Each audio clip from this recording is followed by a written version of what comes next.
Bonjour mes amis, que Dieu vous bénisse tous, que le Saint-Esprit vienne conduire notre méditation, éclairer, enlever les doutes, pour que tous nous venions comprendre sa sainte parole, spécialement les personnes qui sont religieuses. C'est cela même, les personnes religieuses. Évêque, mais je ne suis pas religieux, donc vous n'êtes pas inclus, mais vous allez apprendre que le texte sacré montre très bien comment Dieu voit le religieux, comment Dieu évalue le religieux. Et cela est très important, car malheureusement, la majorité des religieux est perdue, malheureusement. C'est comme montre ici le texte sacré, chapitre 3 de Jean. Nous allons voir alors ce que nous apprenons avec le Seigneur Jésus dans la conversation, dans le dialogue entre le Seigneur Jésus et un maître de la religion, des pharisiens. Le pharisaïsme à l'époque était, était un côté du judaïsme, un pan du judaïsme. Par exemple, aujourd'hui, il y a les évangéliques, donc il y a pentecôtistes, baptistes, presbytériens, méthodistes, enfin, il existe beaucoup de segments de l'évangile, des évangéliques. Mais les pharisiens étaient ainsi, plus ou moins cela. Donc le texte sacré dit que il eut un homme d'entre les pharisiens, c'est-à-dire religieux, nommé Nicodème, un chef des Juifs, c'est-à-dire des principaux, un chef des Juifs. Il était l'un des principaux parmi les Juifs, l'un des principaux. Donc,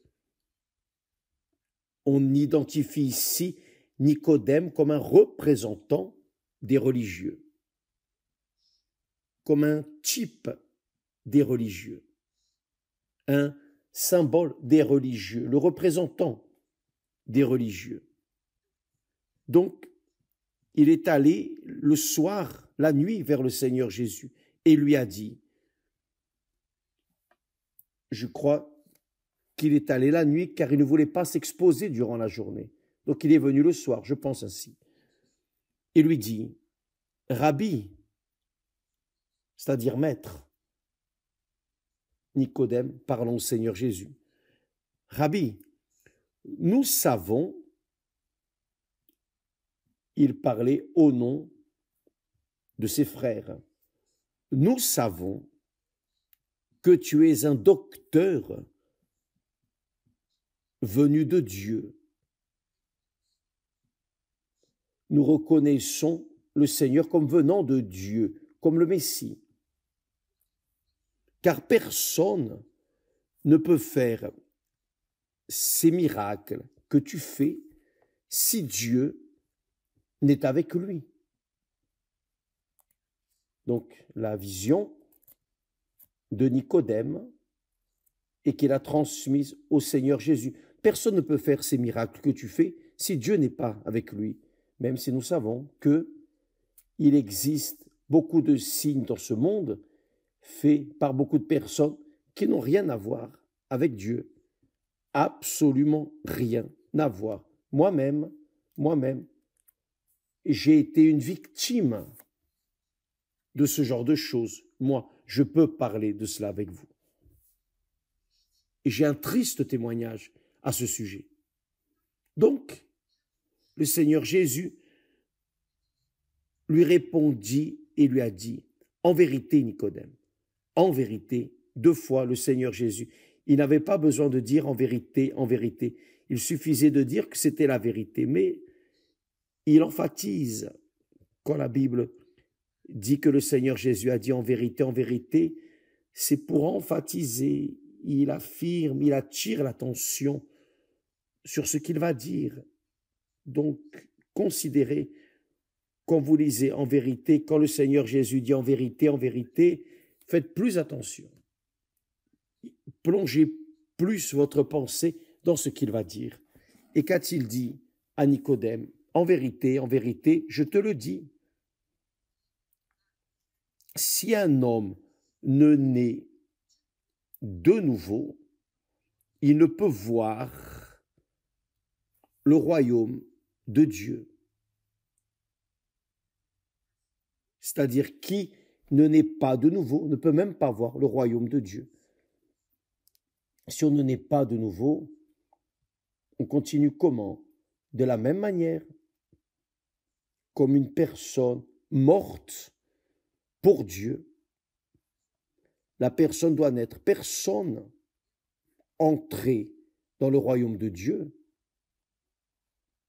comme elle est née dans ce monde, liée, attachée au monde.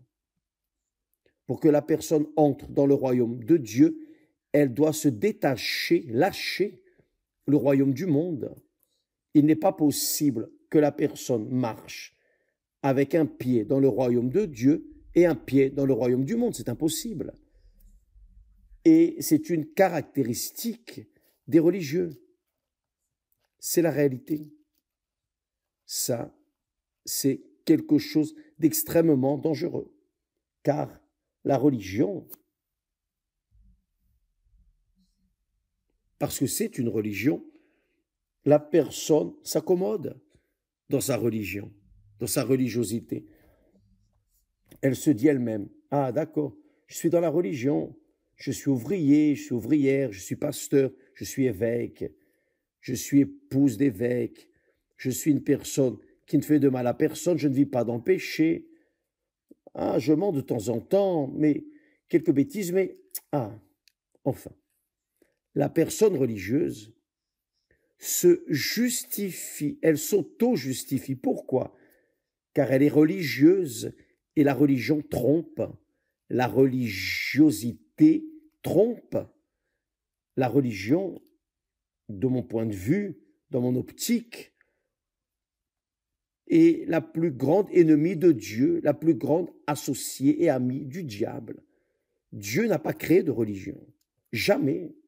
Montrez-moi dans la Bible où Dieu a institué la religion. Non, ça n'existe pas. Dieu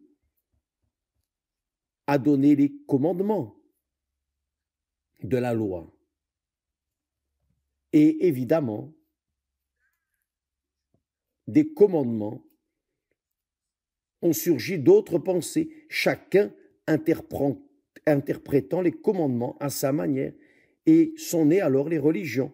Mais ça n'a rien à voir avec la religion. La parole de Dieu, c'est la parole. Si vous, mes amis, si vous voulez que votre âme vienne vivre éternellement, ne vous attachez jamais à aucune religion. Jamais.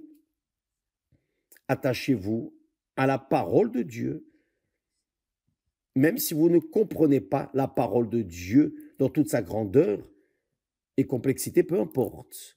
Mais suivez ce que vous comprenez. Le peu que vous comprenez, suivez.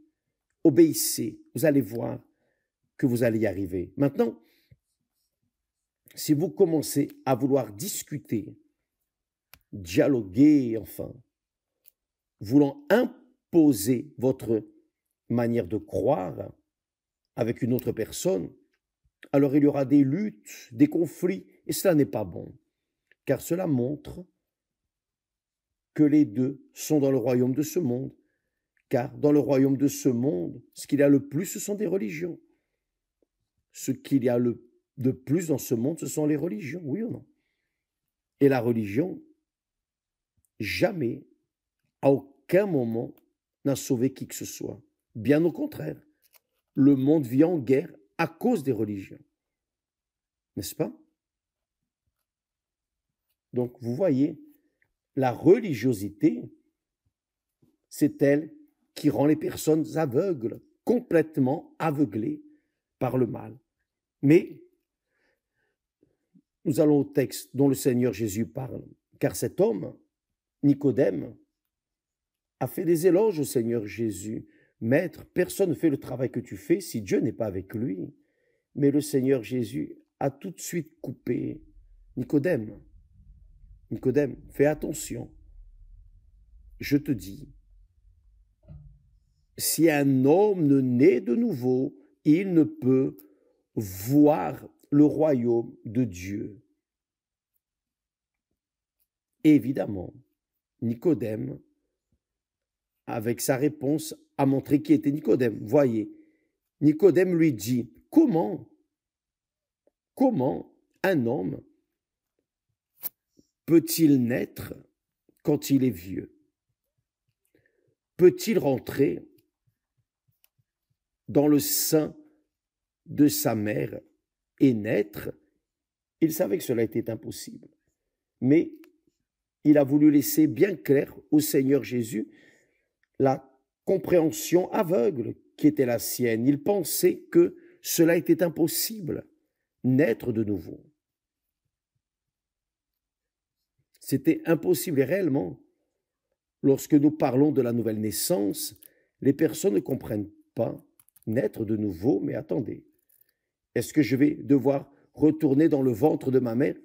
Même en étant nouveau-né, on ne pourrait pas revenir au ventre de la mère. C'est sorti, c'est fini, il n'y a pas de retour. Donc,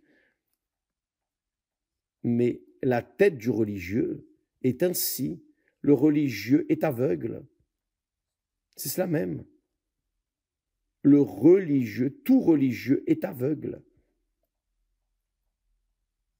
C'est cela même. Parce que cet homme, Nicodème, le Seigneur Jésus, a vu qu'il était un homme sincère. Ça, c'était l'avantage de Nicodème. Nicodème, malgré son ignorance spirituelle, était un homme très sincère pour parler au Seigneur Jésus et lui dire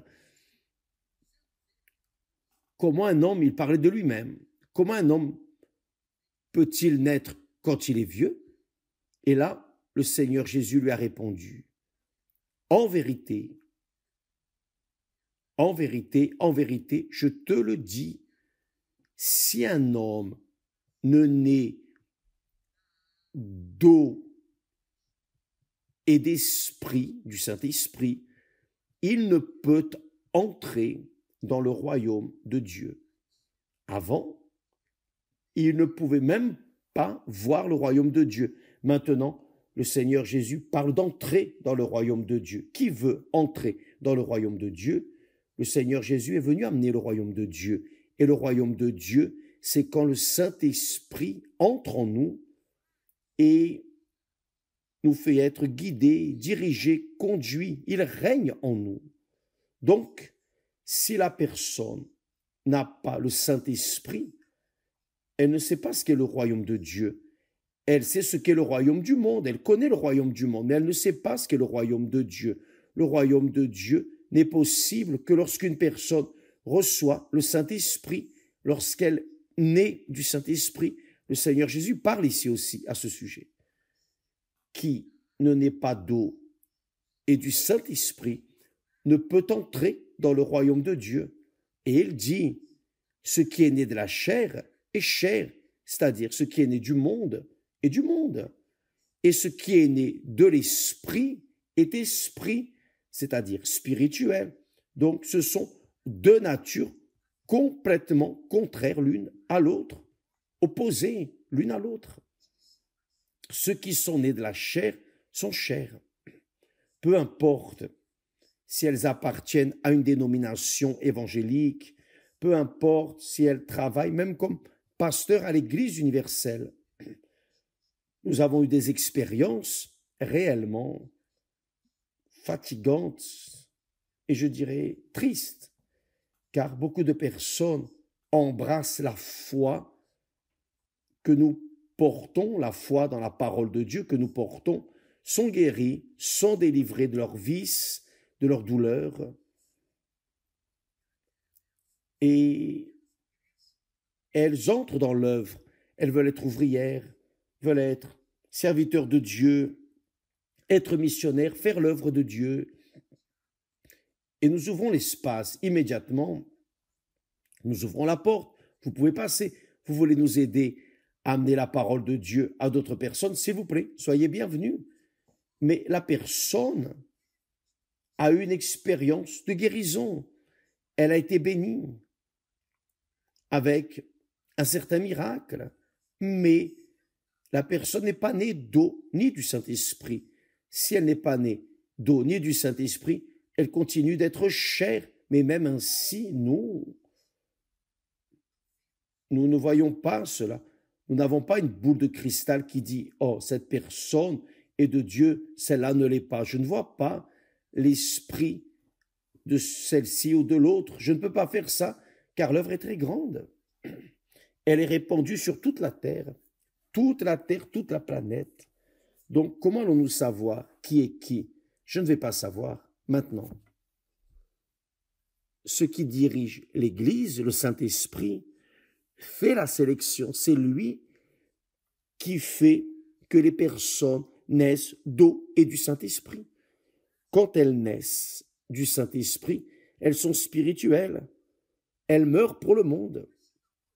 Mais si elles ne sont pas mortes pour le monde, si supposément, elles sont nées du Saint-Esprit, veulent faire l'œuvre de Dieu, mais au fond, là, au fond du cœur, ces personnes ne sont pas nées du Saint-Esprit, alors elles continuent d'avoir leurs racines, leur nature humaine, leur nature charnelle. Elles continuent parce qu'elles appartiennent au monde. Elles ne sont pas nées de Dieu.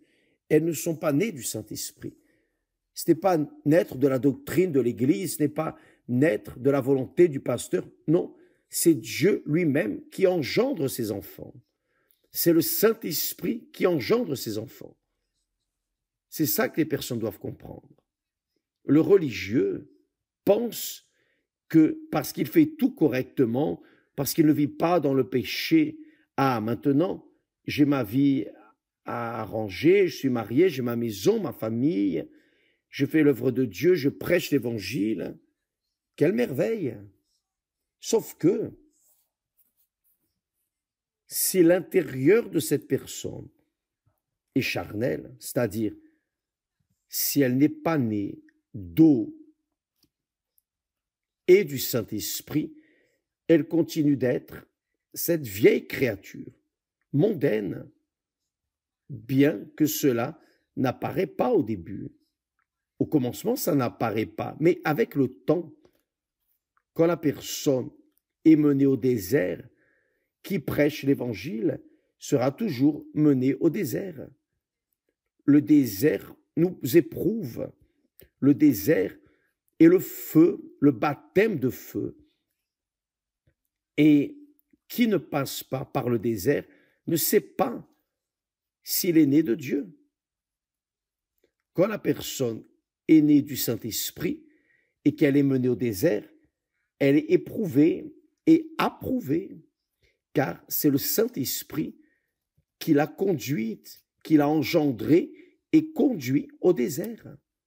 Ce ne sont pas les injustices de la direction de l'Église qui font cela. Non, c'est le Saint-Esprit lui-même. C'est le Saint-Esprit qui a conduit le Seigneur Jésus au désert.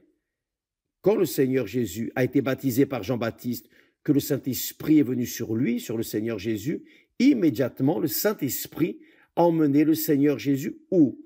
Au désert, pour être tenté. Donc le Seigneur Jésus s'est préparé avec des jeûnes pour vaincre la tentation, c'est-à-dire il y a eu une confrontation avec l'enfer entre le Seigneur Jésus et le diable dans le désert. Ce n'est pas dans la ville, c'était là dans le désert. Donc vous restez seul dans le désert. Le désert, c'est un lieu complètement vide de tout. Donc vous restez seul dans le désert. C'est vous et Dieu et le diable pour essayer. Donc, quand la personne est menée au désert, si elle est née d'eau et du Saint-Esprit, alors elle triomphe du désert. Et quand elle triomphe du désert, alors elle est préparée pour faire l'œuvre de Dieu. Beaucoup de personnes veulent faire l'œuvre de Dieu et pensent que faire l'œuvre de Dieu, c'est juste parler de ce qui est écrit dans la Bible. Mais non, vous allez affronter l'enfer. Quand nous prêchons l'évangile, imaginez, pour gagner votre âme, pour être sauvé, vous affrontez déjà l'enfer. Imaginez maintenant vouloir être utilisé par Dieu pour sauver d'autres personnes, c'est-à-dire arracher d'autres personnes des mains du diable.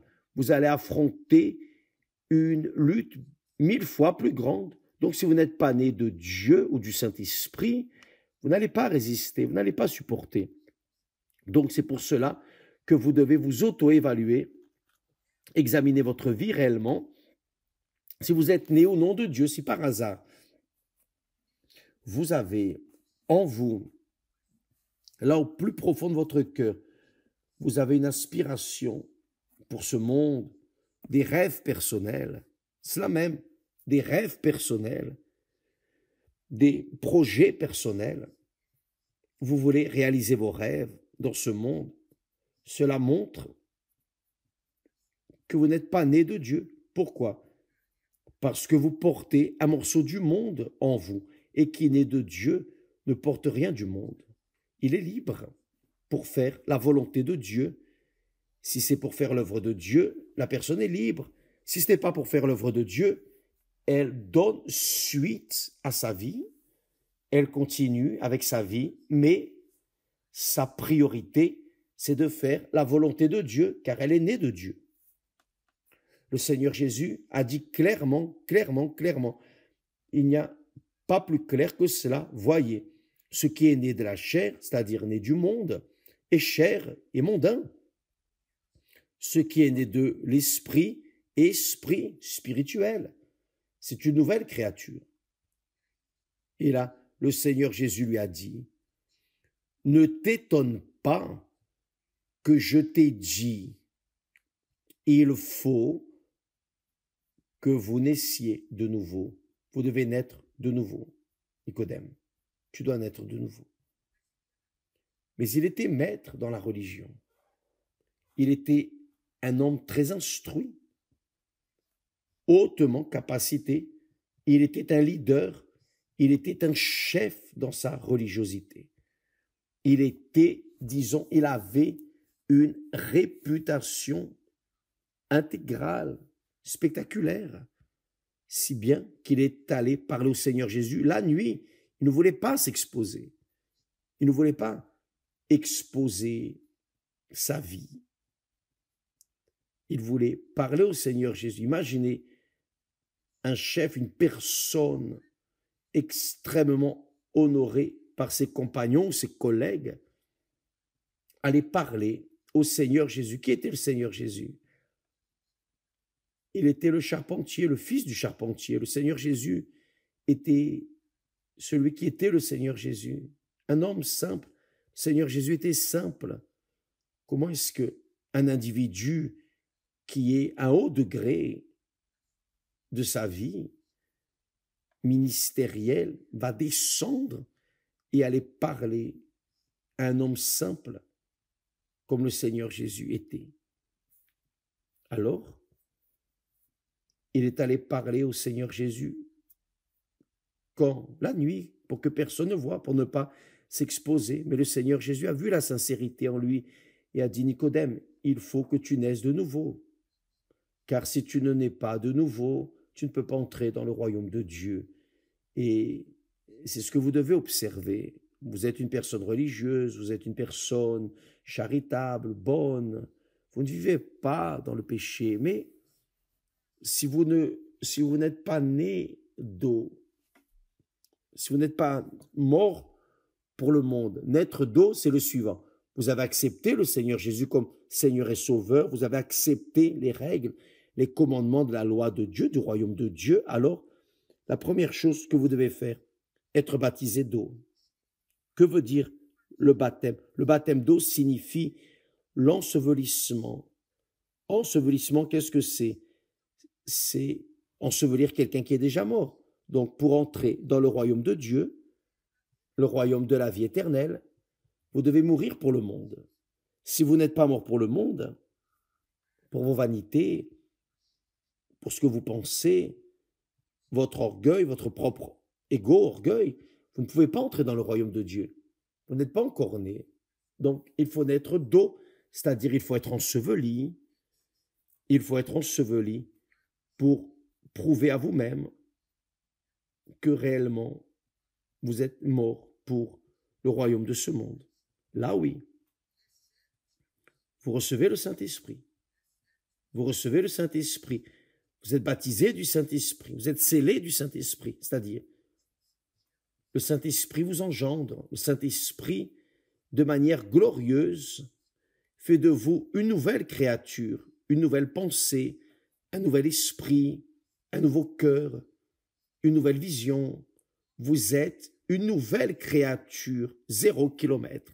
Peu importe si vous avez 80, 90 ou 100 ans, mais lorsque l'on naît d'eau et du Saint-Esprit, cette créature est comme un enfant, un bébé.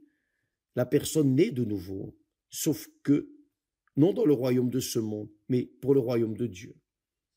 Nous allons parler plus à ce sujet, car cela est très important pour que vous veniez vous auto-évaluer, vous examiner vous-même, pour ne pas être trompé par votre religion ou par les religieux, pour ne pas être trompé avec l'apparence de la religiosité que vous portez, car